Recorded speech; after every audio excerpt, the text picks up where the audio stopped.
아시는 분들이 있어요. 부동산 사업, 개발 사업에 대해서 일반 투자자들의 자금을 모아가지고 그 펀드 형태로 이제 투자하는 자본시장법상의 부동산 펀드죠. 근데 이제 부동산 신탁하고 부동산 그 투자 신탁하고는 좀 성격이 많이 다릅니다. 부동산 신탁은 실제로 신탁사가 사업 시행자가 돼서 부동산 개발 사업을 추진하는 그런 제도입니다. 그런데 이 부동산 신탁사가 사실은 최근에 되게 활발하게 사업을 넓혀가고 있습니다. 2013년도 말 기준으로 해서 이제 수탁구라고 하면은 이제 신탁 자산이라고 하면은 신탁 재산이라고 하면 그게 부동산인데 부동산과 금전 개발 사업에 필요한 그 돈이죠. 그걸 받아가지고 신탁사가 결국 사업을 영위해서 그 이익을 신탁 재산을 신탁사한테 맡긴 위탁자라고 합니다. 위탁자한테 되돌려주는 구조인데 그 1조 원 정도였는데 그게 한 2배 가까이 뛰어서 제가 오늘 이렇게 주로 말씀드릴 부분이 이제 토지 신탁인데 부동산 신탁이 사실 종류가 좀 여러 개가 있습니다. 토지 신탁이 있고 비토지 신탁이 있습니다. 이 중에서 실제로 부동산 개발 사업에 활용되는 신탁은 두 가지입니다. 차익형 토지 신탁과 관리형 토지 신탁. 근데 차익형 토지 신탁은 신탁회사가 실제로 자기가 펀딩을 해서 개발 사업을 추진하는 형태입니다. 그리고 관리형 토지 신탁은 그 위탁자, 그러니까 그 사업, 개발 사업을 위뢰한 예를 들어서 토지 소유주가 될 수도 있고요. 시행사가 될 수도 있습니다. 개인이 될 수도 있고요. 그런 이분들이 자기들이 돈을 이렇게 조달을 할 테니 사업 관리만 해달라. 이게 이제 관리형 토지 신탁입니다.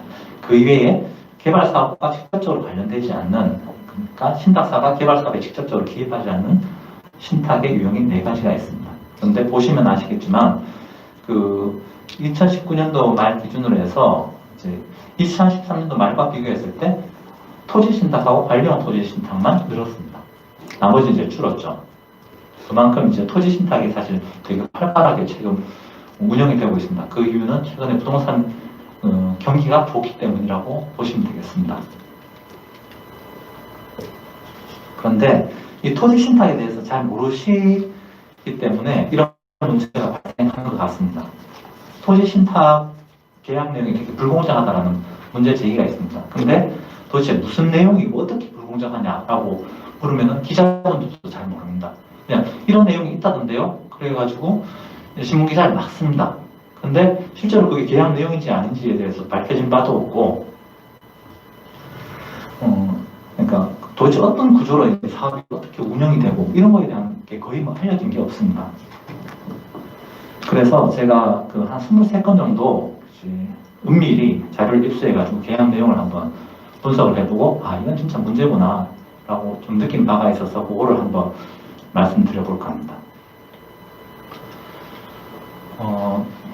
부동산 신탁에 대해서 법학자분들이 이제 연구를 하신 분들이 좀 많이 있습니다. 그렇지만 그에 대해서 이제 기존의 법제도 연구 이런 게 주로, 그리고 신탁의 법리 이게 좀 되게 복잡합니다. 법학자분들은. 그래서 이제 연구들이 쭉 이루어지고 있는데 사실 부동산 신탁의 계약 내용에 대해서 엄밀히 이제 분석한 연구는 거의 없고요. 특히 이제 부동산 신탁 중에서 제일 중요한 토지 신탁과 관련해 가지고는 거의 연구가 없습니다. 신탁 사업이 어떻게 추진되느냐 이거에 대해서 일단 좀 이해를 하실 필요가 있습니다. 신탁, 아까 제가 위탁자라는 말씀드렸는데 위탁자는 사업을 의뢰하는 사람입니다. 그리고 수탁자라고 합니다. 신탁사가 수탁자가 되는데요. 수탁자는 실제로 사업을 이제 기획하고 추진하는 추진 주체가 됩니다. 그 밑에 그러면은 신탁사 밑에서 사업을 받아가지고 실제로 시공을 하는, 건물을 짓는 사람이 시공자입니다. 그래서 위탁자가 있고, 위탁자가 어떻게 보면 원주인이 되는 거죠. 그 다음에 그 원주인을 대리해서 사업을 추진하는 수탁자인 신탁사가 있고, 신탁사하고 계약을 맺어서 사업을 추진하는 주체가 시공사입니다. 근데 얘네들이 이제 실제로 사업을 맺는 순서라든가 이런 거에 따라서 이렇게 조금 차이가 있는 거죠. 토지 신탁 계약서는 위탁자하고 수탁자 간에 체결되는 것이고, 공사 도급 계약서라고 하는 거는 수탁자가 실제로 이제 내가 사업 추진하는 애가 시공사하고 맺는 그 계약 구조입니다. 근데 요것들이 이제 그 실제로 그 위탁자가 내가 먼저 사업을 추진하다가 신탁사한테 넘기기도 하고 뭐 이러면서 이렇게 좀 계약 구조가 실제로 보면 조금 다양합니다. 근데 다시 한번 말씀드리지만 위탁자가 있고 원소유주 위탁자가 있고 수탁자 사업 시행자가 있고 그리고 걔 밑에 붙어서 공사를 하는 수탁자가 그 시공사가 있습니다. 그 3자간 계약 구조라고 보시면 되고요. 그 위탁자와 수탁자 사이에 맺어지는 그 토지 신탁 계약서가 있고 그 다음에 수탁자와 시공사 사이에 맺어지는 계약서가 있다. 그렇게 보시면 될 것 같습니다. 근데 이게 그 토지 신탁 계약서, 토지 신탁 사업 약정서, 제가 사실은 이제 이거 자료를 작성할 때까지 제가 알고 있었던 부분인데 토지 신탁 사업 약정서는 그 금융위원회의 그 약관 심사 대상은 아니라고 합니다. 제가 어제 이제 신탁 회사 담당자분들하고 이제 이야기를 하면서 이제 확인한 사실인데 토지 신탁 계약서만 그 약관 심사 대상입니다. 왜 약관 심사? 이렇게 이제 이야기가 복잡해지는데 약관이라고 하는 것 자체가 사업자가 일반 개인 고객하고 거래를 하기 위해 가지고 미리 만들어 놓은 계약서입니다. 근데 이게 그 사업자의 우월적 지위가 남용돼 가지고 개인 고객이 피해를 볼까봐 약관에 대해서 미리 금융위원회가 이렇게 심사를 합니다. 그러면 왜 금융위원회냐? 지금 뭐 토지 개발한다고 하는데 그 이유는 그 신탁사가 금융투자자로 되어 있습니다. 자본시장법상에. 그래서 그 금융위원회가 이제 약관 심사를 1차적으로 하고 그 불공정성에 대해서 공정거래위원회에다가 심사를 의뢰할 수 있습니다. 그러면은 공정거래위원회가 약간 이거 이상한데 이거 고치라고 하시죠? 이렇게 해서 실제로 그러면은 금융위원회가 그 이야기를 듣고는 그 신탁사한테 야, 이거 이상하다, 이거 좀 고쳐라 이렇게 이야기를 합니다. 그러면은 아까 이제 공사도급계약서라는 게 있다고 말씀드렸잖아요. 공사도급계약서는 국토부 고시사항으로 해가지고 민간건설공사 표준도급계약서라는 게 있습니다. 요거를 거의 그대로 씁니다. 그리고 요거에는 상당히 이제 내용이 공정하게 되어 있습니다. 그래서 이제 그 토지 신탁 계약서와 공사 도급 계약서가 전체 신탁 사업 구조에 있어서 주계약 또는 기본 계약의 위치를 차지한다고 보시면 되겠습니다. 그러니까 주계약 기본 계약이라고 하는 것은 이 계약으로 우리는 이제 사업을 진행한다라고 기본적으로 약정을 하는 거죠. 근데 이게 이때부터 이제 이상해집니다. 신탁 계약이 특징이 있는데 주계약서는 이렇게 다 그 공정한 것처럼 되어 있습니다. 근데 특약이 부과되어 있어요. 특약은 공개를 안 합니다. 약관 심사 대상도 안 돼요. 왜냐하면 약관은 미리 만들어 놓은 거고 특약은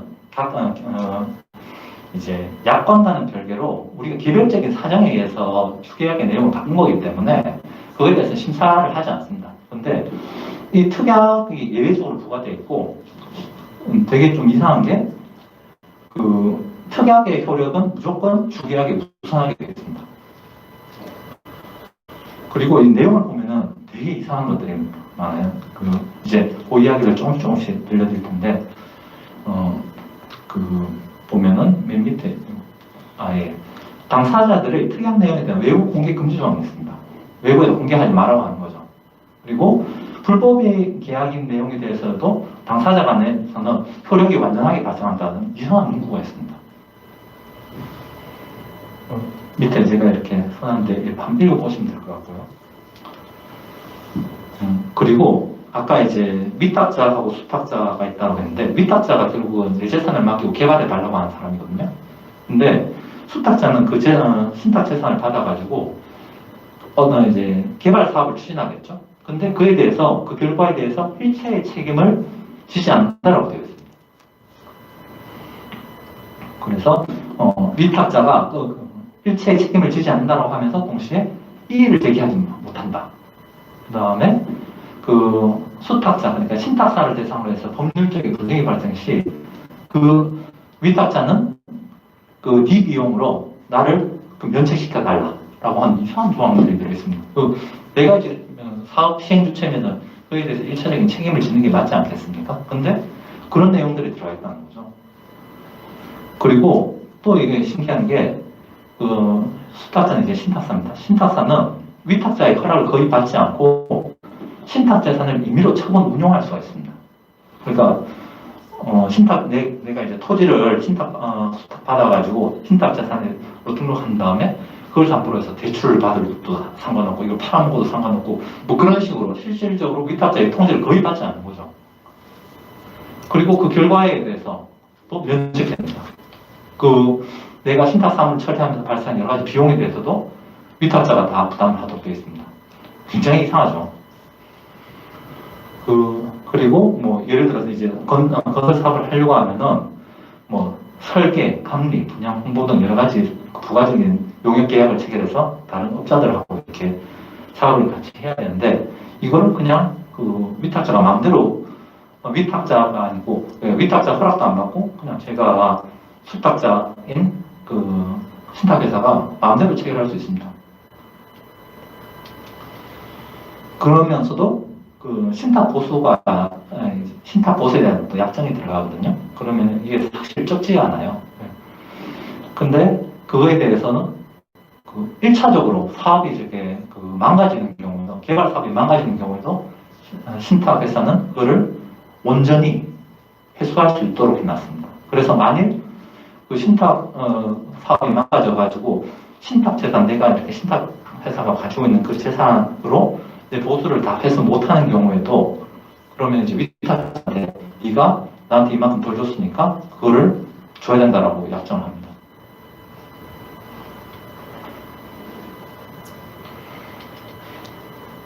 그러면 이제 요거는 이제 위탁자하고 수탁자간의 관계, 신탁회사의 관계인데 요거는 신탁사하고 그 다음에 시공사 사이의 관계를 보는 거죠. 그러면 건산법에서는 이거를 원칙적으로 무효인 조항이라고 이렇게 규정을 해놨습니다. 건산법 이제 22조 5항인데요. 당사자 일방의 현저히 불공정한 내용이기 때문에 이런 공사 도급 계약 조항은 원칙적으로 무효다라고 되어 있습니다. 그런데 보면은 계약 체결 이후 설계 변경, 경제 상황의 변동에 따라 발생 계약 금액이라고 하는 게 사실 건설 공사 현장에서 상황이 되게 가변적이기 때문에 예를 들어서 갑자기 막 비가 계속 와가지고 공사를 못했다. 아니면은 안반이 예상하지 못했던 안반이 나와가지고 공사 비용이 엄청나게 늘어났다. 이러면 이제 설계 변경 이런 게 들어가야 되거든요. 근데 그걸 일치 안 해줍니다. 그리고 계약 기간도 인정 안 해주고요. 그러면서 무조건 그 기간 내에 천재지변이 발생해도 전쟁이 일어나거나 뭐 그런 거 아니면 무조건 다 사업을 완수해야 된다고 강조를 합니다. 시공사들한테. 근데 이게 보면 건산법 22조 5항에서 정하고 있는 위법한, 그래서 실좀 무효인 그런 계약 내용인 거죠. 그 내용이 이제 어떠한 경우에도 공사기간 연장을 허용하지 책임 준공 의무조, 일체의 계약 금액을 조정할 수 있는 계약금의 조정 불허조, 공사 대금 지급 안 하는 경우에도 무조건 기한 내에 공사를 완수해야 된다는 조항이 또 들어갑니다. 그 다음에 이제 신탁사나 위탁자가 부담해야 될 여러 가지 비용들이 있는데 그걸 이렇게 시공사한테 떠넘기는 경우도 되게 많이 있습니다. 그리고 이걸 이제 약정을 위반하는 경우에는 손해배상 책임을 묻습니다. 근데 이율이 얼마인가 하면 연율 36.5%. 통상적인 이제 저축은행 대부이자보다 높은 수준으로 이렇게 매기는 거죠. 이제 그런 내용들입니다. 제가 이제 예시적으로 들어놓은 거죠. 그 다음에 이제 그리고 신탁사가 공사도급 계약을 마음에 안 들면 해지를 할 수도 있습니다. 대신 이제 조금 조건이 들어가긴 합니다. 주로 이제 시공사가 부도 가능성이 높거나 이렇게 되면은 이제 신탁사가 도급 계약을 해지할 수 있는 거죠. 그러면은 사업하다가 얘가 사업이 잘리면은 시공한 부분에 대해서만 이렇게 이제 공사 대가를 이렇게 지급받을 수 있는데 실적으로 못 받는 경우도 많이 있습니다. 그리고 죄송합니다. 그래서 신탁사에게 근데 어차피 이게 보통 기존에는 수익형 부동산 또는 이렇게 주상복합을 건설할 때 신탁 계약으로, 신탁 사업을 많이 했단 말이죠. 그런데 그러면 수분양자들한테 이제 입주가 지연되니까 얘들한테 그 신탁사한테 그런 클레임이 들어오는 거예요. 사업이 지연되고 있으니까 손해배상 해달라. 그러면 그거 책임을 그대로 이제 시공사한테 딱 넘깁니다.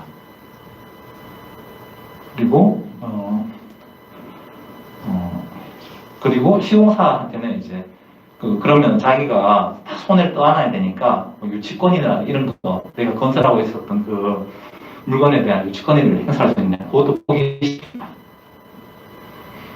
그래서 이제 시공사는 만약 진짜 사업이 망가지게 되면은 모든 책임을 이제 다 떠안아야 되는 거예요. 그러면 이게 어떤 문제를 발생시켰냐? 결국 이제 신탁사는 위탁자로부터도 통제받지 않고 시공사에 대해서는 갑입니다. 그냥 마음대로 사업을 운영을 할 수 있어요. 그렇게 되면은 사기 가능성도 발생할 수 있지 않겠습니까? 그리고 내가 이렇게 그렇게 극단적으로 그렇게 생각해 볼 수도 있어요. 내가 이 시공사가 마음에 안 들어. 대신 내가 저 시공사한테 돈을 이렇게 몰아주고 싶어. 이 사업비를 다 몰아주고 싶어. 그리고 저한테 뒤로 이렇게 돈을 좀 받을 수 있으면 좋겠어. 그래가지고 일부러 사업을 망가뜨릴 수 있는 거죠. 사업을 망가뜨린 다음에 그 책임을 위탁자하고 시공사한테 다 떠넘긴 다음에 자기는 이렇게 쏙 빠지는 거예요. 신탁 계약 끝났네요. 근데 이제 위탁자하고 그다음에 시공사는 이제 남은 거 밑밖에 없게 되는 거죠. 극단적으로 그런 것도 발생할 수 있다는 겁니다.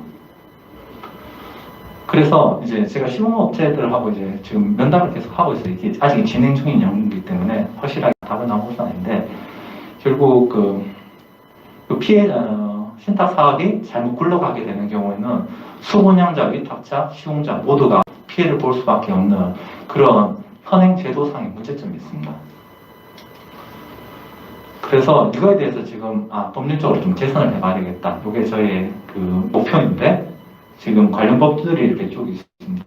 아까 말씀드린 자본시장법 여기서 이제 지역개발학 이런 도시계획학 이런 쪽에 계신 분들은 사실 자본시장법 이런 거 잘 모르세요. 금융 쪽은 잘 모르시는데 얘는 금융의 영역에 속해 있으면서 실제로 건설 사업을 하는 어떻게 보면 규제의 사각지대에 놓여 있는 영역이 바로 이제 부동산 신탁입니다. 근데 얘네들은 자본시장법상 금융투자업자예요. 근데 금융투자업이라고 하는 건 기본적으로 개인 고객이나 이렇게 취약한 사람들이 자기 돈 넣어가지고 금융투자 상품을 사고 거기서 발생하는 손해에 대해서 스스로 부담하는 그런 상품인 거죠. 근데 이거는 보통 금융상품이기 때문에 부동산 개발 사업이라고 하는 특수한 상품에 대해서는 자본시장법이 제대로 된 규제 체계로 작용되지 못합니다. 신탁법이라는 게 있어요. 신탁법에 대해서는 신탁의 원래 메인은 이제 금전신탁입니다. 내가 돈을 맡기고 신탁사가 그걸 잘 굴려주는 거죠. 일종의 펀드랑 비슷합니다. 근데 그것가 메인이어서 신탁으로 그거를 규율을 하고 있어요.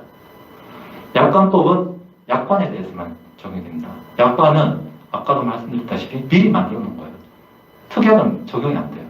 지금 아까 말씀드렸던 여러 가지 문제점들은 다 특약상 안에 들어가 있어요.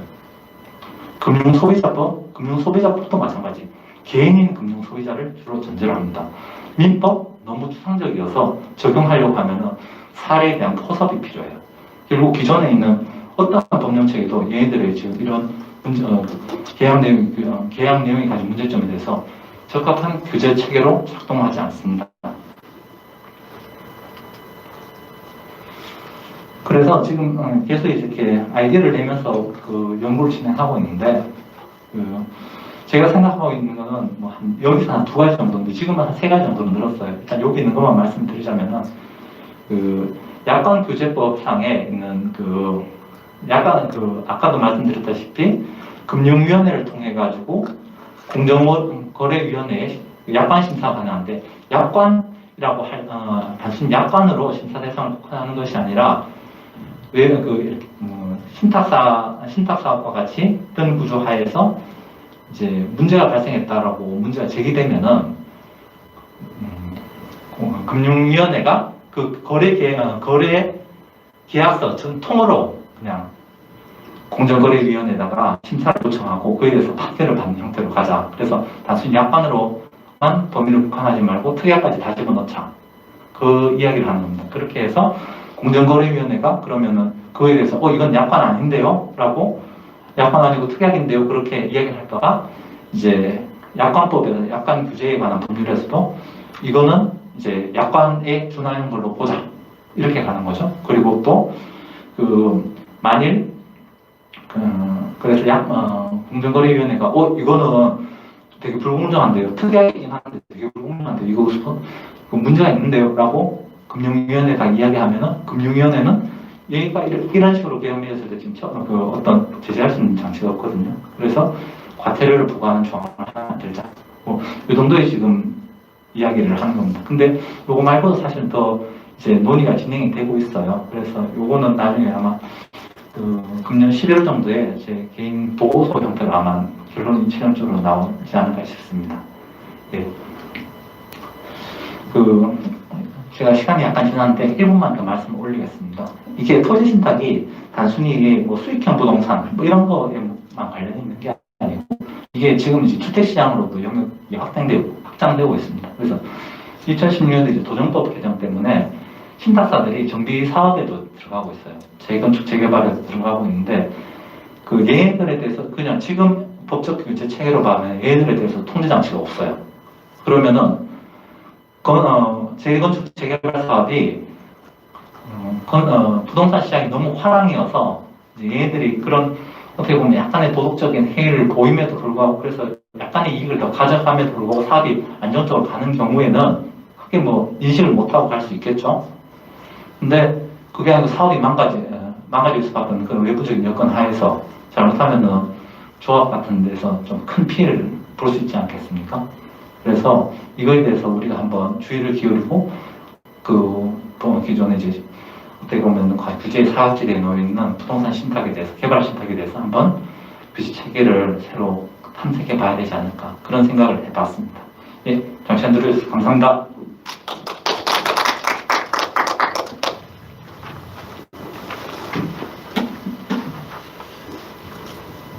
예, 발표 잘 들었습니다. 그러면 이 발표 내용에 대해서 김성우 박사님께서 토론을 하도록 하겠습니다.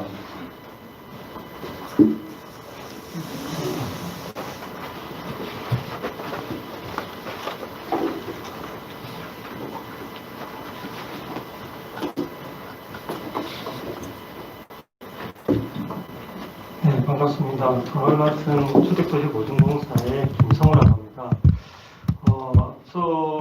이 발제자께서 말씀하셨듯이 저도 깜짝 놀랐습니다. 이게 이 내용을 보고 과연 지금 현재에서도 이런 불공정 계약이 이루어지고 있구나라고 특히나 이 여러 가지 어떤 부분 중에서도 신탁 재산을 갖다가 임의로 처분할 수 있는 그런 조항이라든지 그다음에 천재지변을 갖다가 천재지변이 아니고 공기가 인정하는 데 대해서는 안 된다라는 그런 약관들에 대해서 이런 것들이 이제 특약이라는 형태로 불공정 계약이 이루어진다는 데 대해서는 굉장히 놀라움을 갖다가 금치 못하는 상황이었고 사실은 이 논문이라기보다는 한편에 어떻게 보면 실산 뉴스를 갖다 보는 듯한 느낌을 가질 정도로 지금 과 같은 여러 가지 어떤 정보가 많이 공개되고 있는 그리고 이러한 상황 속에서도 이렇게 이러한 계약들이 불공정 계약들이 좀 이루어진다는 데 대해서 특히나 건설 현장에서 이렇게 이루어진다는 데 대해서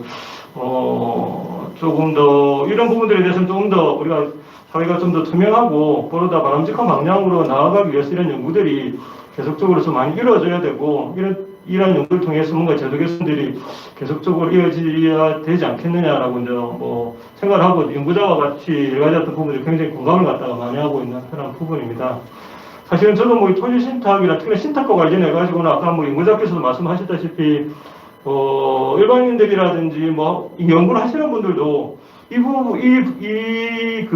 신탁과 관련해가지고 관련 업계에 계시지 않는 이상은 전혀 내용을 갖다가 접하기가 좀 어려운 부분인데요. 다행히도 저희들 공사의 업무와 일부 좀 연관되는 부분들이 있어서, 그런 부분들을 중심으로 잠시 좀 말씀을 좀 드리자면, 저희들은 아무래도 이제 분양 보증이라든지 그 건설사들의 어떤 분양과 관련해서 여러 가지 어떤 부분들과 그러니까 그 부분에 대해서 일을 갖다가 하게 되는데요. 사실 이제 이 연구자에서 이제 보면은 전체적인 내용들을 갖다 쭉 살펴보면은 그 신탁과 관련해서 대부분 이제 불공정한 어떤 계약과 관련해서 여러 가지 어떤 항목들 갖다가 굉장히 많이 이렇게 보여주신 계약들이 특약이라는 형태로 왜 여기 들어와 있었을까라고 한 부분에 대해서 한 번 정도도 고민을 해봐야 되지 않을까라는 생각을 좀 했습니다.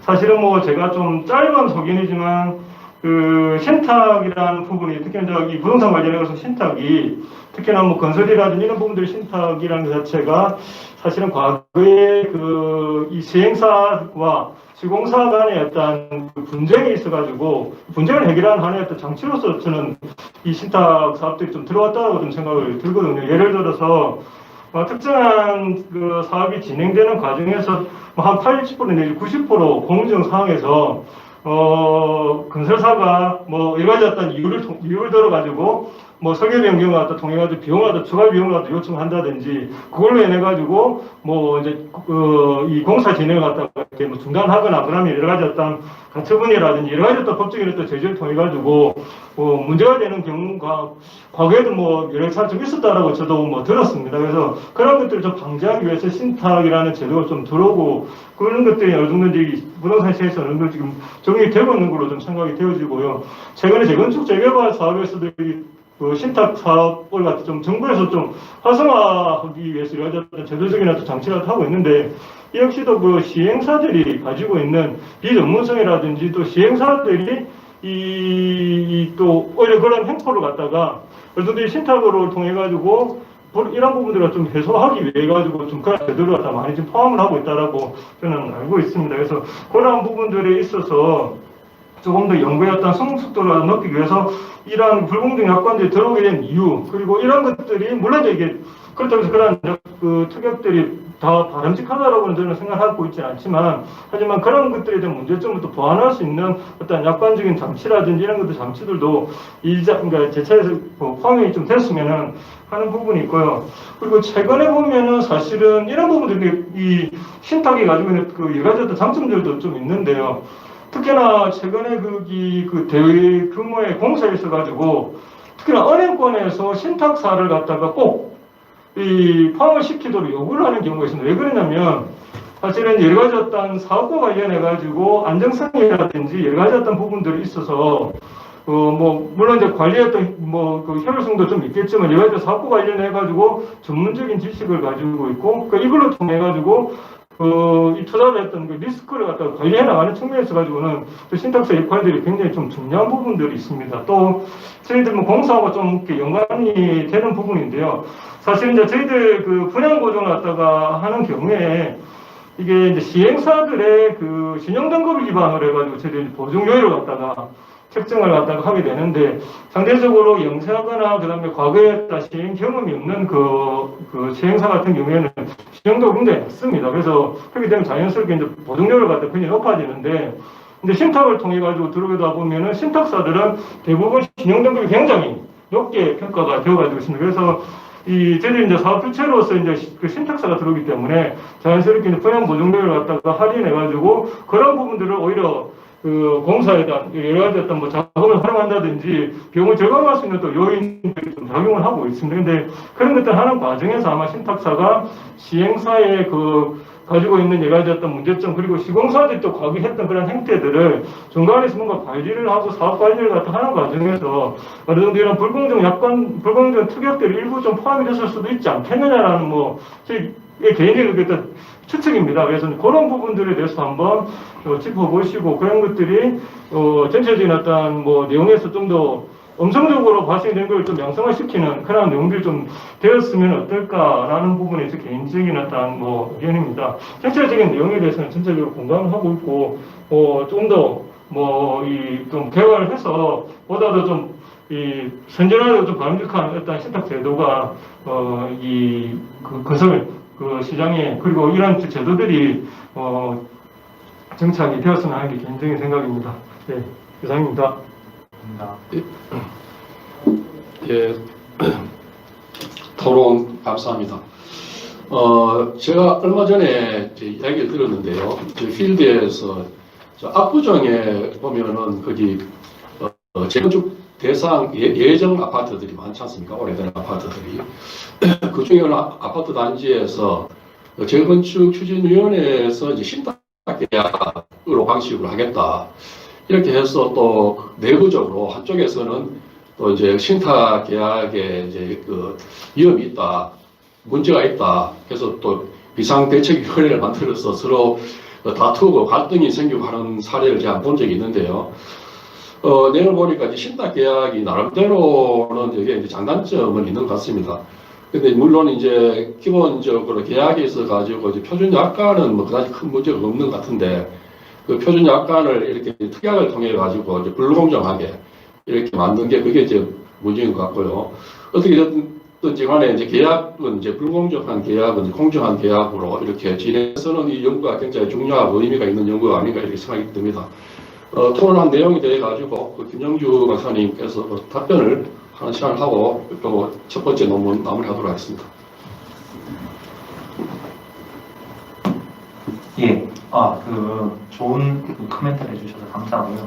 사실 맞습니다. 이렇게 보면은 신탁은 이제 사기가 되는 거죠. 토지 신탁은 사기가 되는데 사실 다 그렇게 굴러가면은 누가 이렇게 신탁을 맡기겠습니까? 그게 또 크게 사기 이슈가 됐을 거고. 그렇지만 이제 그러면 제가 또 이제 신탁업계에 계신 분들하고 이야기를 해보면은 이런 경우 실제로 문제가 발생하지는 않지만 많이 발생하지 않지만 실제로 발생하는 경우도 있다. 지금 대부분 크게 문제는 없다. 뭐 이런 식의 이제 말씀을 하시는 거죠. 이것은 제가 지금 연구하고 있는 이 부분은 사실 그래서 토지 신탁을 포함해 이제 부동산 신탁이 전반적으로 다 이런 이야기를 하고 싶지는 않습니다. 그건 이제 업계에도 엄청난 큰 부담이 될 거고 그렇지만 이러한 부분도 현실적으로 존재하는 것이기 때문에 이거에 대한 이제 이슈 제기는 좀 필요하지 않겠느냐라고 하는 부분이 있고요.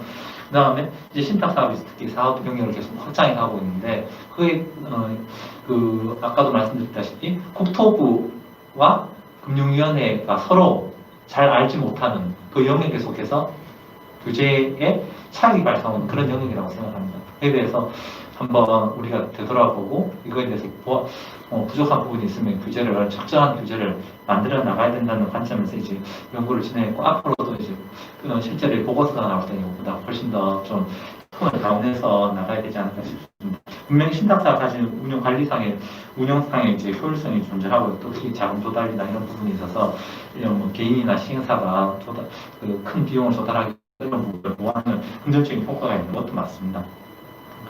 그래서 이제 대신 이제 또 한 가지 신탁업계 입장에서 약간 저는 제언을 드리고 싶은 부분이 또 있긴 한데요. 지금의 충분한 이제 효율성과 장점이 있음에도 불구하고 또 신탁사는 지나치게 자기들이 지금 금융투자업자라고 하는 인식이 강합니다. 그렇지만 실제로 활동하고 있는 영역은 건설 시장의 영역이거든요. 근데 이쪽에 대한 전문성이 그렇게 많지는 않아요. 그러다 보니까 그 위험을 결국 시공사한테 떠넘기는 형태로 가고 있다는 게 이제 제 생각입니다. 그래서 정말 신탁 업계가 발전하려고 하면은 진정한 시행사가 되어야 됩니다. 건설 시장에 대한 전문성도 가지고 자기들이 어느 정도 책임도 부담하고 그렇게 가야지만 신탁 업계가 부동산 시장 전반에 긍정적인 플레이어로 기능할 수 있을 것이다. 그렇게 생각하고 있습니다. 감사합니다. 예, 감사합니다. 그러면은 다음에 두 번째 논문은 그 주택연금 활성화를 위한 주택연금 이용자의 만족도 연구인데요. 그 주택금융공사의 주택금융연구원에 근무하는 최경진 박사님께서 발표를 하도록 하겠습니다.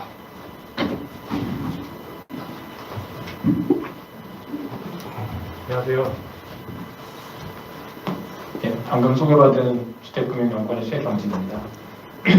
준비한 내용에 대해서 발표를 하도록 하겠습니다. 제가 준비한 내용은 주택연금 활성화를 위한 주택연금 이용자의 만족도 연구라는 내용인데요. 하나씩 말씀을 드리도록 하겠습니다. 서러운 부분을 간략히 말씀드리면 지금 최근에 우리나라의 고령화 속도가 상당히 좀 빠른 속도에 이르고 있습니다. 그에 비해서 우리나라의 노후소득 대체율은 2017년 기준 39.3%에 불과한 상황입니다. 하지만 우리나라 같은 경우는 이제 고령자의 주택 소유율이 제가 알기로는 80%가 넘는 걸로 알고 있는데 그 이제 고령층의 그러한 점을 이용해서 고령층의 소유주택을 이동해서 노후소득을 마련하는 이제 주택연금이 주목을 받고 있습니다. 뭐 소유 자가주택을 이제 이동하는 방식은 뭐 꼭 주택연금만 있는 건 아니고요. 여러 가지 방식들이 있지만 그 중에 이제 가장 대표적인 게 이제 주택연금이라서 그 부분을 중심으로 말씀을 드리고자 합니다. 참고로 이제 주택연금은 이제 원래는 60세 이상 9억 원 이하의 자가주택 보유자가 이제 가입을 할 수 있는 제도였는데 올해 4월부터 55세로 가입 연령이 이제 하향이 됐고요. 그래서 이제 다 아시는 것처럼 소유주택을 담보로 노후 생활자금을 받는 영농기지 금융 상품입니다. 뭐 주요 장점은 이제 종신까지 이제 지급받으면서 자신의 집에 거주할 수 있다는 점이 있고, 그다음에 이제 뭐 물론 이제 조건이 있긴 하지만 부부 중 한 명이 사망해도 감형 없이 월지급금 수령이 가능하고, 또 뭐 계약 종료 시 비소구 대출의 특징이 있죠. 그래서 대출 잔액이 주택 가격을 이제 초과해도 상환은 주택 가격에 한정된다, 이런 장점들이 있습니다. 또 이제 최근에 어떤 연구를 보면은 주택연금 이용 가구의 그 높은 소득 대체율이 이제 나타나게 됐고, 또 이제 한계 소비 성향도 이제 0.9로 나타나서 주택연금이 이제 소비 진작에도 효과적이라는 것을 이제 밝혀지고 있습니다. 자, 그래서 이제 이런 정부에서도 이제 이런 장점들이 있어서 주택연금 활성화를 위한 다양한 제도 개선 노력을 하고 있는데, 아까 전에 이제 말씀드렸지만 주요 내용을 보시면 이제 가입 연령을 이제 하향 조정했고요. 그다음에 주거용 오피스텔에 대해서도 이제 가입을 허용하는 부분을 이제 추진하고 있고, 또 주택가격 기준을 이제 완화하는 형태로 이제 지금 아마 이제 국회 법사위랑 이제 그 본회의만 통과하면은 이 내용들은 시행이 될 것으로 판단이 됩니다. 또한 이제 여기 언급은 안 됐지만 신탁 방식, 아까 전에 우리 김정지 박사님 말씀하신 대로 신탁 방식의 주택연금 제도도 시행될 예정에 있다는 말씀을 좀 드리겠고요. 그리고 이제 주택연금의 일단 장점이라든지 여러 가지 이제 제도 개선 노력이 있었지만, 그래서 이제 뭐 최근에 이제 가입자 수가 뭐 증가를 하고 있습니다. 뭐 2019년 말 기준으로 누적 가입자 수가 7만 건을 돌파하긴 했는데, 그에 비해서 이제 최근에 이제 뭐 여기 있는 이슈는 뭐 말씀 빠져 있긴 한데, 중도 해지 건수도 이제 매년 증가하고 있습니다. 뭐 이렇게 대략적으로 중도 해지 건수를 제가 이렇게 적어봤는데, 또 최근에도 이제 보면 이제 주택 가격 상승이 가파르게 이르다 보니까 중도 해지 건수가 좀 많이 발생하는 상황입니다. 이 부분에서 뭐 제가 자세하게 언급하기 좀 민감한 부분이라서 넘어가도록 하겠습니다. 그래서 이제 이제는 뭐 어쨌든 어떤 이유이든 간에 저희가 이제 주택연금의 양적 성장이 지금 계속되고 있는 상황에서 우리가 한 번쯤은 주택연금 이용자가 가입 이후에도 꾸준히 주택에 대해 연금에 대한 만족도를 유지할 수 있는 이제 제도 운영의 내실화가 좀 필요하지 않나, 좀 이런 생각이 들었습니다. 그래서 초기 단계에서 우리가 보통 주택연금의 가입 의향이라든지 가입 결정에 대한 결정 요인이라든지 뭐 이런 형태의 연구들이 많았던 걸로 알고 있는데, 상대적으로 이제 주택연금 가입자의 만족도와 관련된 연구는 좀 상대적으로 좀 저조하지 않았나, 좀 이런 생각이 들어서 그런 차원에서 이 연구를 좀 간략하게 좀 소개하고자 합니다. 그래서 이제 저의 연구는 주택연금 이용자의 어떠한 요인들이 주택 이용 만족도에 영향을 미치고, 또 반면에 이제 뭐 중도 상환 영향도 한번 좀 살펴볼 필요가 있어서 중도 상환 영향에는 어떤 요인들이 영향을 주는지를 좀 살펴보고자 합니다. 뭐 이론적 배경은 이제 뭐 주로 이제 뭐 삶의 만족도와 관련된 부분인데, 뭐 우리가 삶의 만족도를 뭐 어떻게 정의하고 측정하느냐, 이런 것들이 상당히 좀 어려운 부분인 것 같습니다. 그래서 뭐 여러 연구들이 있지만 결국은 이제 뭐 이런 삶의 영역에 대한 부분이라든지 뭐 자신의 어떤 그 목적이나 연구의 목적이나 대상에 따라서 여러 가지 그 삶의 영역에 대한 그런 것들이 달라지고 삶의 만족도도 달라진다더라, 뭐 이런 얘기를 하고 있고요. 선행연구에서는 이제 그런 내용들을 많이 언급을 하고 있고, 저희가 이제 주택연금과 관련해서는 이제 주택연금의 주요한 이제 장점이 소득 보장과 거주권이기 때문에 이런 것들이 이제 중고령자의 삶의 만족도에 미치는 영향에 대한 어떤 선행연구들이 좀 그 중심으로 좀 말씀을 드리겠는데, 전반적으로 뭐 다 아시겠지만 뭐 소득이 높으면 당연히 삶의 만족도는 높겠죠. 그래서 이제 그런 부분에서 이제 삶의 만족도와 소득 간에는 정비례 관계가 존재하지만, 근데 이제 소득이 또 어떤 소득이냐, 이 소득의 유형에 따라서는 또 만족도는 달라질 수 있다, 뭐 이런 얘기를 하는 연구들이 좀 있더라고요. 뭐 예를 들어서 뭐 이제 뭐 근로소득이나 금융소득, 뭐 공적연금은 이제 삶의 만족도와 양의 관계를 있지만 그 밖에 다른 소득들은 뭐 이제 음의 관계를 나타낸다더라, 뭐 이런 얘기를 하고 있는 연구도 있고, 또 다른 연구들은 이제 뭐 공적연금은 오히려 삶의 만족도를 이제 낮춘 음의 관계를 나타내는 반면에 사적 경우 정의 관계를 나타낸다. 이런 연구를 진행한 연구도 있습니다. 그리고 이제 그리고 이제 주택 연구와 관련해서는 이제 우리나라는 아직 미미한 상황이지만 미국의 같은 경우는 이제 주택연금이 가입자의 재무적 만족도에 직접적인 영향을 미쳤고 또 이제 재무적 만족도는 이제 자산 수준이 높고 부채가 낮을수록 이렇게 높게 나타난다는 그런 연구가 있습니다. 그리고 이제 또 월지급금이 높은 고요형 수도권 지역의 여성일수록 주택연구가 만족도가 높게 나타난다는 이재성 최열의 연구가 최근에 있습니다. 그리고 이제 소득과 관련된 부분은 있고 거주가와 관련된 부분들은 이렇게 또 여러 가지 선행 연구들이 있는데 결국은 이제 우리가 흔히 말하는 AIP라는 용어가 있는데 에이징 인 플레이스, 내가 익숙한 곳에서 삶으로 인해서 만족하는 그런 용어가 이제 에이징 인 플레이스라는 게 있는데 어쨌든 이런 요인들에 의해서 주거 만족도를 이제 증가시키는 것으로 자신의 주택에 대한 유지나 수선을 가능하게 함으로써 중고령자가 주거 만족도를 높일 수 있다. 이런 연구들이 있고요. 또 이제 주택연금의 소득 및 주거 안정 보장이 가족과 사회 독립적 인격체로서 노후 생활을 영위할 수 있는 중요한 매개체로 역할을 한다는 그런 연구들이 있어서 전반적인 가입자의 삶의 만족도를 높인다는 그런 연구들도 있습니다.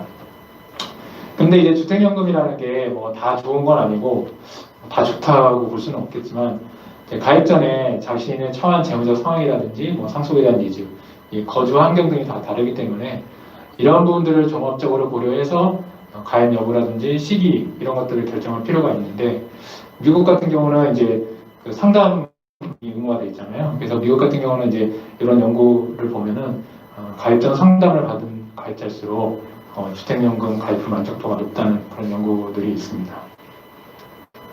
그래서 연구 모형으로 보시면은 연구 모형 아까도 이제 말씀드렸지만 이제 크게 말해서 우리가 이제 만족도는 이제 만족도를 이제 세 가지 범주로 했고 그리고 주택연금 중도 상환 의향 같은 경우는 이제 이 두 개의 범주로 나눠서 종속 변수를 구성했고 나머지 이제 독립 변수 같은 경우는 이제 이용자 만족도와 관련돼서는 여러 가지 인구 통계 또 생활 실태 경제 상태 그다음에 주택연금 이직과 관련된 변수들을 이렇게 고려했고 중도 상환 의향도 마찬가지로 이러한 변수들을 이제 고려를 했습니다. 그리고 이제 만족도와 관련된 모형으로는 우리가 이제 비례오지 모형을 썼고요. 그다음에 중도 상환 의향과 관련된 모형은 이제 로지스틱 회계 모형을 사용했습니다. 그래서 이제 기본적인 저희 이제 분석 데이터는 이제 주택연금 수요 실태 조사를 했는데 이제 2019년도 가장 최근에 실시된 주택연금 수요 실태 조사를 바탕으로 분석을 했습니다. 그래서 주택연금에 가입한 800가구를 대상으로 분석을 했고요. 기본적인 데이터 구성을 보시면은 남자와 여성의 비율은 거의 비슷하고 여성이 좀 더 이렇게 많은 형태로 돼 있고 그다음에 연령 분포를 보시면은 이제 한 70대 초반 연령대가 70대 여기 후반대 연령이 가장 좀 많은 것으로 나타나는 것을 볼 수가 있고요. 만족도 평균은 한 3.08로 나왔고 그런 세부적으로 이제 각 독립변수적인 특징에 따라서 만족도를 보시면은 인구 통계적 특성을 보시면 이제 고연령 자녀 수가 많을수록 주택연금의 이용에 대한 만족도가 더 높아지는 걸로 나타났고 또 은퇴 준비랑 생활 실태 특성을 보면 배우자의 직업이 둘 다 존재하고 또 그다음에 TV와 라디오를 통해서 노후 관련 정보를 얻은 이용자 그리고 노후 준비가 충분한 이용자들의 만족도가 높게 나타났다. 그리고 이제 경제 상태 특성을 보시면은 수입이 높고 충분함을 느끼는 이용자, 그다음에 1억 5천 미만, 그다음에 6억 노후 대비 자산이 충분하고 느끼는 이용자의 만족도가 높게 나타났고, 그리고 노후에 이제 주택연금 이직과 관련해서는 노후에 필요한 돈을 마련할 방법이 없고 자녀의 도움을 받고 싶지 않아서 주택연금에 가입한 사람들 그리고 주택연금의 충분성 안정성을 고려한 이용자, 중도 상환객이 없는 이용자일수록 만족도는 기본적으로 높게 나타났다 이렇게 나왔습니다. 그리고 이제 분석 모형에 대한 검정 통계량은 이제 크게 우리가 이제 비례오지 모형에 대한 가정들인데 이런 것들을 이제 자세하게 설명은 안 되겠지만 어쨌든 잘 적합된 모형이다라는 정도를 말씀을 드리겠고요.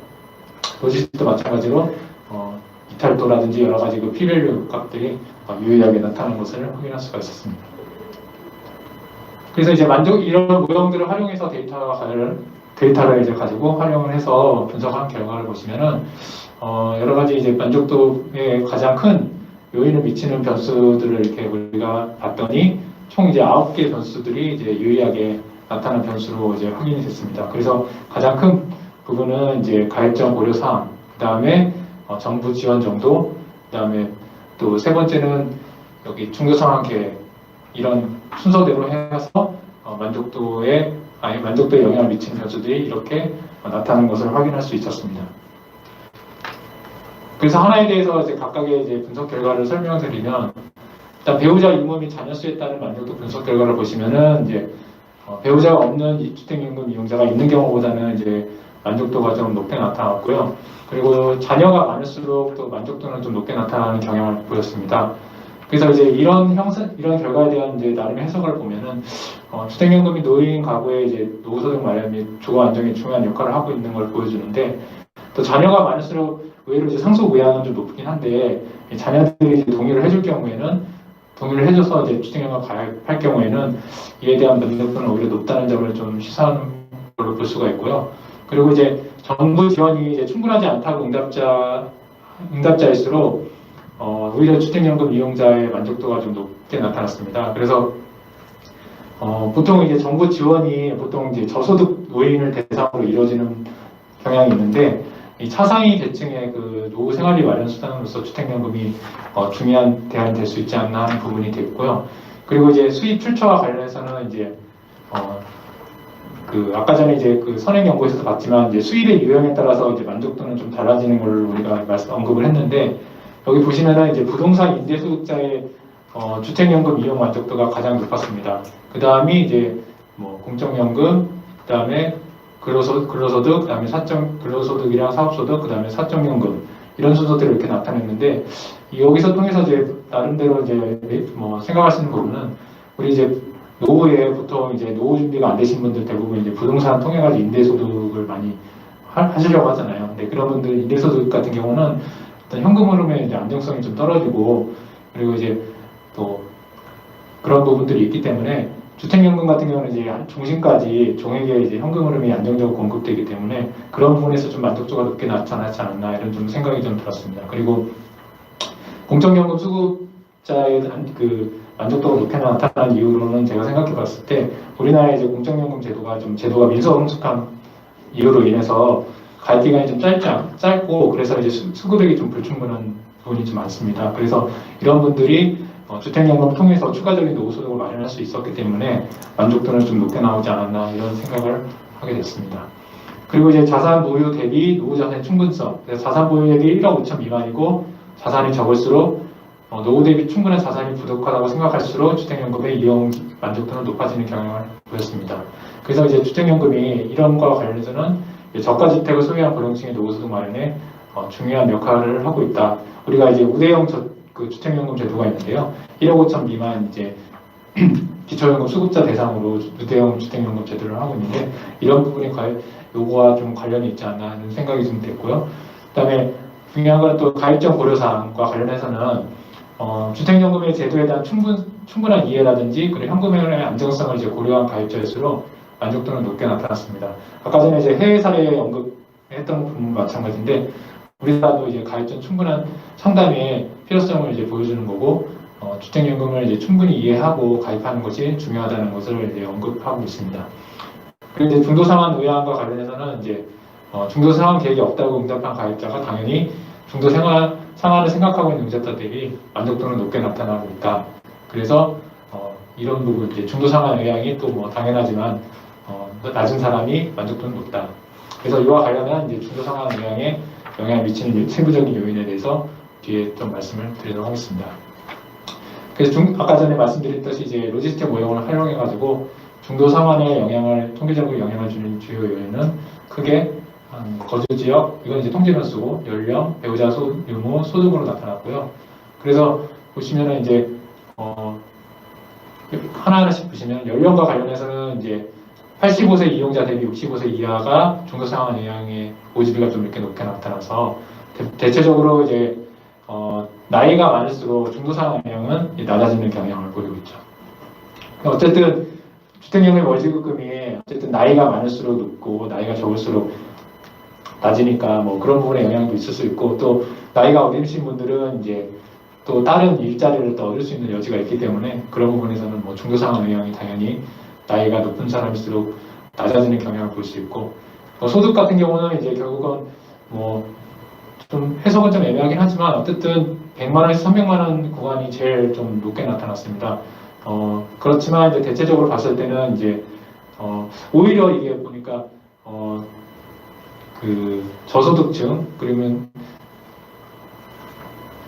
어쨌든 뭐 딱히 뭐라고 이렇게 뭐 해석을 하긴 좀 어렵긴 한데 어쨌든 요 구간에서 제일 만족도가 중도상환 영향이 좀 높게 나타났고 그래서 이제 제가 나름대로 생각한 부분은 뭐 그 주택연금에 관련된 인식과 관련된 요인보다는 뭐 연령이라든지 배우자, 소득과 같은 그런 이러한 요인들이 이제 중도상환 영향에 미친 영향이 크기 때문에 제가 내린 결론은 이제 가입자의 어떤 상황에 영향을 받는 것으로 그러니까 중도에 어떤 절대적인 금액이 아니라 소득 같은 경우도 어떤 절대적인 금액이 아닌 자신의 어떤 상황 뭐 예를 들어서 생활비가 많이 드는데 소득은 높지만 생활비가 많이 드는 이런 사람들도 있지 않습니까? 그런 사람들에 대한 이제 부분도 있을 수 있고 여러 가지 그런 부분들이 이제 복합적으로 작용하지 않나 이런 생각이 좀 들었습니다. 그래서 결론적으로는 주택연금 가입 받게 될 월지급금이라든지 가입자가 가입 이전에 예상했던 기대치가 실제 가입 이후에 미치지 못할 경우 중도 해지하는 경우가 많다더라 이렇게 우리가 결론을 내릴 수가 있습니다. 그래서 결론적으로 이제 보시면은 주택연금은 이제 단순히 노후소득 마련 수단을 넘어서 가족의 지지, 노후소득 마련에 따른 자신감 형성, 그리고 자신의 익숙한 환경에 거주할 수 있는 이제 심리적 안정으로 이어져서 삶의 만족도 향상에 도움을 줄 수 있고, 하지만 이제 중도 상환 영향에 중도 해지 의향이 영향을 미치는 주요 요인이 뭐 연령, 배우자 유무, 소득 수준을 감안하면은 가입 후 만족도 형성이 되기 위해서는 이제 가입 이전에 충분한 제도 인지와 더불어 현재 상황에 대한 충분한 고려가 뒷받침되어야 되지 않을까 좀 생각이 들었고, 따라서 이제 뭐 개인의 노력도 중요하고 저희 주택금융사에서도 가입자 전반의 노후 삶의 질 향상을 위해서 충분한 상담 및 교육이 좀 필요하지 않을까 좀 이런 생각이 좀 들었습니다. 그리고 정책적 측면에서도 이제 아까 이제 정부의 노후 지원 정도에 관련된 내용인데 저소득 고령자뿐만 아니라 중산층의 노후도를 보완하는 차원에서 주택연금의 제도 개선이 또 이루어져야 되지 않나 좀 이런 생각을 했고, 또 향후 이제 저희 사용된 데이터가 2019년도 데이터이기 때문에 향후 시간 경과에 따라서 만족도 추이라든지 비교 분석이 좀 필요하지 않을까 좀 생각이 들었습니다. 이상으로 발표를 마치도록 하겠습니다.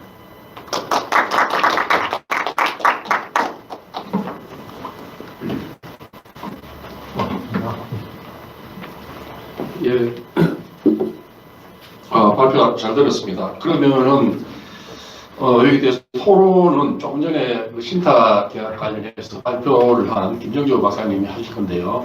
그 김정주 박사님은 또 이 주택연금 관련해서는 그 연구를 많이 하시기 때문에 이 주택연금 분야의 또 전문가이기도 합니다. 그 토론 내용을 들어보겠습니다.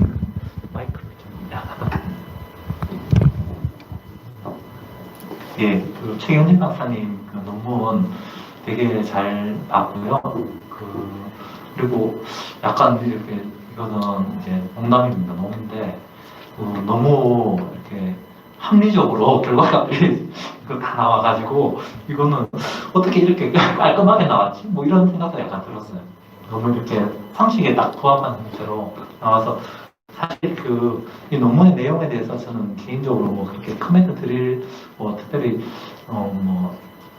드릴 말씀은 크게 없습니다. 대신 이제 제가 이제 최근에는 주로 이제 방문론 연구를 하고 있어요. 어떤 특정 주제에 대해서 연구하기보다는 이제 방문론 연구를 하고 있는데, 그러다 보니까 제 눈에 들어오는 것들이 이제 딱 이제 두 가지가 있었습니다. 분석을 어떻게 하시는가 하면은 이제 첫 번째가 만족도, 그걸 이제 디펜던트 베리어블로 해가지고 하나 보셨고, 그 다음에 중도 해지 의향, 이걸 가지고 디펜던트 베리어블로 해서 보신 거죠.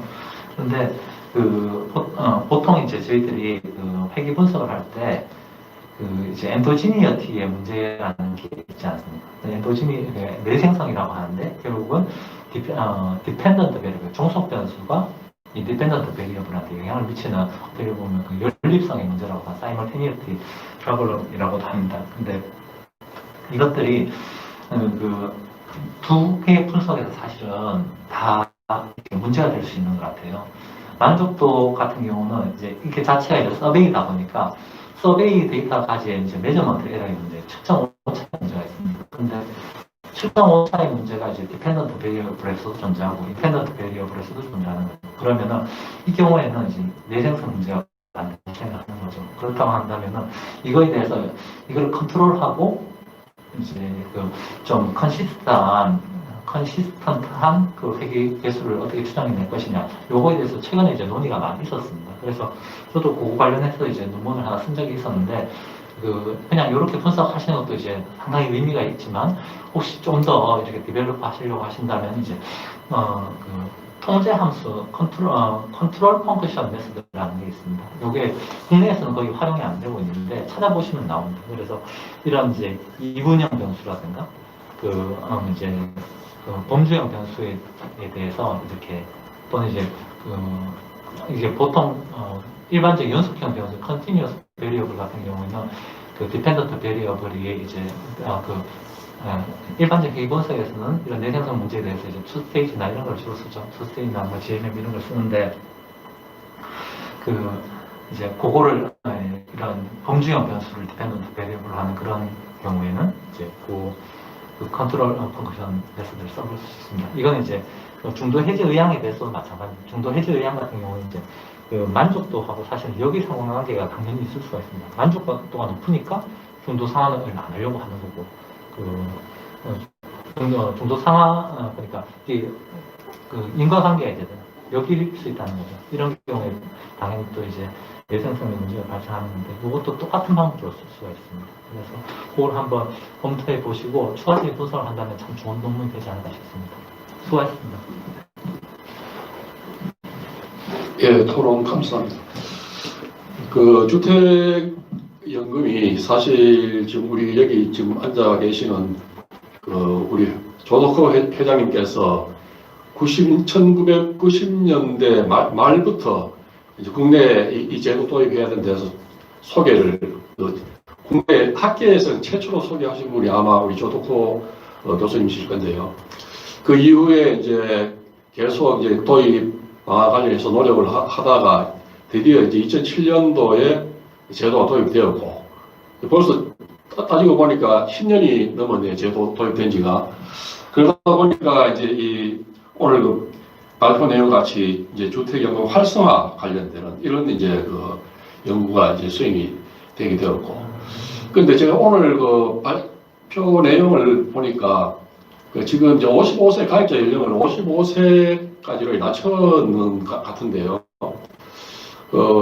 사실 지금 우리나라의 주택연금의 가입자의 속도가 사실 미국의 HCM과 대비해 본다면 우리가 훨씬 더 빠른 속도를 가고 있는데도 불구하고 이렇게 너무 급하게 가입자 연령을 낮추고 이렇게 하는 거 아닌가 하는 좀 그런 한편 좀 우려가 좀 있거든요. 이게.